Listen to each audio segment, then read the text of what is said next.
The truth of the share market channel में आपका स्वागत है। मैं भवनीश अग्रवाल। नमस्कार दोस्तों, आज हम एक ऐसे कंपनी पे चर्चा करेंगे जो फूड सेक्टर की कंपनी और सोना उगल रही है।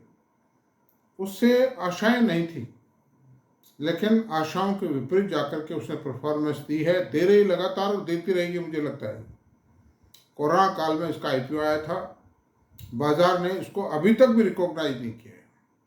हालांकि शेयर के भाव हैं, ठीक ठाक भाव है, 1150 रुपये के आसपास रेट है। मैं चर्चा कर रहा हूँ कौन से शेयर की? डोडला डेयरी, साउथ इंडिया की मानी हुई कंपनी आज की तारीख में। और इसके प्रोडक्ट हैं, क्या क्या हैं इसके प्रोडक्ट हैं आप देखिए। Milk, sweets, ice cream, ghee, flavoured milk and butter milk, ये इसके प्रोडक्ट हैं। प्योरली डेयरी प्रोडक्ट है। और इसमें ये आइसक्रीम वगैरह, स्वीट्स वगैरह, ये तो हाईली प्रॉफिटेबल आइटम्स हैं। अच्छा, फिर इसके फाइनेंशियल की चर्चा करते हैं। मार्केट कैप 6,991 करोड़ रुपए है। प्राइस 1158 करोड़ रुपए है। हाई लो 1346 से 774 और अभी 1158 है। प्राइस अर्निंग रेशियो 32.3 है। बुक वैल्यू 214 है और डिविडेंड यील्ड 0.26 है। ROE 22.1 है। ROE 15.5 है। फेस वैल्यू 10 रुपीज़ है। ये भी एक प्लस पॉइंट है, 10 रुपीज़ फेस है। इसमें अप्रिसिएशन का स्कोप बहुत ज़्यादा है। कारण का स्प्लिट होगा, बोनस आएंगे। दिस इज द पोजीशन दोस्तों। और इसकी इक्विटी भी बड़ी नहीं है। इक्विटी कोई 40 करोड़ के आसपास है, मतलब 60 करोड़ की इक्विटी, 60 करोड़ इक्विटी कैपिटल है इसकी। अच्छा, इसने इसके अप्रिसिएशन के बारे में बताता हूँ। जनवरी 22 में ये लिस्ट हुआ था और 653 रुपये में लिस्ट हुआ था। उसके बाद गिर के 450 रुपये आया और अभी 1158 रुपये का रेट है इसका। और ये 1346 तक जा चुका है। ये बाजार में मंदी है, इस कारण गिरा हुआ है। बाकी ये जैसे ही बाजार स्थित होगा वापस अपनी गति पकड़ जाएगा। अच्छा, अब इसके क्वार्टर रिजल्ट्स की बात करते हैं। सेल्स सितंबर 23 और सितंबर 23, सितंबर 23 और जून 24, सितंबर 23, जून 24 और सितंबर 24, इसकी तुलना करेंगे तीनों के। तो सेल्स थी सितंबर 23 में 768 करोड़ रुपए, जून 24 में 912 करोड़ रुपए और सितंबर 24 में 998 करोड़। कंटिन्यूसली ग्रेड अपग्रेडिंग है उसमें सेल्स में।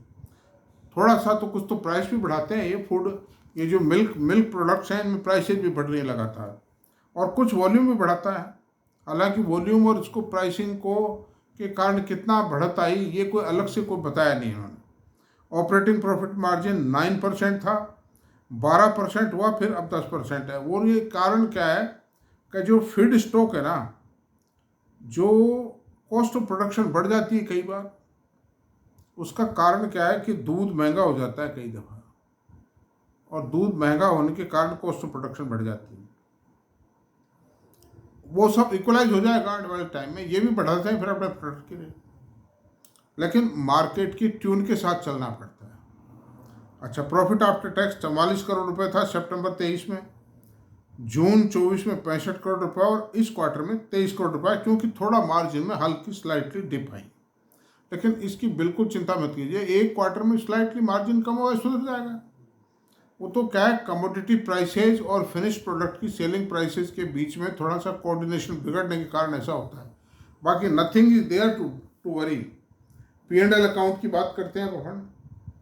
FY 23 और TTM का कंपैरिजन कर रहे हैं। सेल्स 2812 करोड़ थी 23 में, अभी TTM में 3444 करोड़ रुपए, यानी 28 दूनी 56, 25% की बढ़त आ गई है करीब। और नेट प्रॉफिट है 122 करोड़ था, 217 करोड़ रुपए प्रॉफिट हो गया। प्रॉफिट में मच एक्सॉर्बिटेंट 70-80% की ग्रोथ है। और EPS थी 20 रुपये 55 पैसे, जो 36 रुपये 26 पैसे हो गई। अब आप समझिए, फूड स्टफ का कंपनी, फास्ट ग्रोइंग कंपनी, 36 रुपये की EPS का शेयर, 10 पेड अप शेयर अगर 1158 में मिलता है, मैं समझता हूँ डैम चीप है शेयर। इसी तरह की चंद्रबाबू नायडू जो आंध्र प्रदेश के मुख्यमंत्री है, भारतीय जनता पार्टी की सरकार के अंदर वो एक अलायंस है, अलायंस में शामिल है ये। उनकी एक कंपनी है हेरिटेज फूड। हेरिटेज फूड की का पी रेशियो मैं आपसे बताता हूँ 25.4 है, और उसमें ग्रोथ नहीं, क्योंकि चंद्रबाबू नायडू को तो फुर्सत है नहीं देखिए देखने की। he is involved in the he is busy in the political affairs, तो वो ग्रोथ नहीं, और इतनी बड़ी कंपनी भी नहीं है अंडर दिस सर्कमस्टेंसेज में। अच्छा, इस कंपनी के 1229 करोड़ रुपए के रिजर्व है, बुक वैल्यू 46 करोड़ रुपए है। तो ये प्राइस जो पी रेशियो है ना डोडला डेयरी का, I am talking about Dodla dairy का, डेयरी बिल्कुल जस्टिफाइड है 32.3 पर, जो कि ब्रांडेड कंपनी है। मार्केट में जिसका ब्रांड है, नेटवर्क है, सेल्स नेटवर्क है, प्लांट है, एवरीथिंग इज देयर। और फूड स्टफ की कंपनी जो बाजार में जम चुकी है, जिसका घी भी नाम से बिकता है, जिसका दूध नाम से बिकता है, जिसकी आइसक्रीम नाम से बिकती हो, वो कंपनी कहीं पीछे रहने हटने वाली नहीं है। Under this circumstances it is a better option, लेकिन मेरी कोई रिकमेंडेशन नहीं है। कृपया आप अपने फाइनेंशियल एडवाइजर से बातचीत करके ही कोई निर्णय लेवें। मेरा कहीं भी कोई हस्तक्षेप नहीं है, और मेरी हमेशा कोशिश ये रही है कि आप लोगों को मैं बढ़िया से बढ़िया एनालिसिस करके दूं, अच्छे से अच्छे शेयर छांटूं जिनमें ग्रोथ ओरिएंटेड शेयर है। लेकिन मेरी बात मानोगे या नहीं मानोगे, मैं खुद कहता हूं मत मानिए, बिल्कुल मत मानिए। किसी भी एक आदमी की राय पर कोई काम मत कीजिए आप, और राय तो मेरी है ही नहीं, मेरा तो खाली एनालिसिस है, मतलब बस खत्म किस्सा। तो अंडर दीज सर्कमस्टेंसेज मैं नहीं समझता कि ये भविष्य में कोई घाटे का सौदा रहेगा। जितने भी फूड स्टफ की कंपनियां हैं, आप बताइए, वो जो आइसक्रीम की कंपनी है वाडीलाल आइसक्रीम, वो 3,500 रुपये हो गया, वो शेयर पड़ा था 100-200-300 रुपये चलता था, वो 3,500 रुपये हो गया। तो ये इस प्रकार की जो कंपनियां हैं जिनका बाजार में ब्रांड चलता है और जो ग्रोथ देती रहती हैं, जिनका मैनेजमेंट बहुत कैपेबल है, उन कंपनियों में तो भरोसा रखना ही चाहिए। और वो शानदार कंपनियां होती हैं, उनमें प्राइसिंग पावर भी होती है। वो B2B नहीं है, B2C है वो कंपनियां। B2C कंपनी में हमेशा प्राइसिंग पावर होगी, मतलब ऐसी सूरत में ये it's a better bet. Hindustan Lever Dodla dairy में क्या फर्क है जी, मुझे आप बताइए। आज अगर मेरी बात सुनिए, अगर ये जो गुजरात अमूल का अगर IPO आवे, जो इस तरह के सारे प्रोडक्ट्स में काम करता है, इसी तरह के प्रोडक्ट है, उसके सेम प्रोडक्ट है, मैं समझता हूँ वो शेयर 10,000 रुपये से कम में नहीं आएगा। हालांकि वो बड़ा है, इंडिया वाइड नेटवर्क है उनका, गवर्नमेंट का है, पूरा सपोर्ट है, सब कुछ है, गुजरात बेस्ड कंपनी है।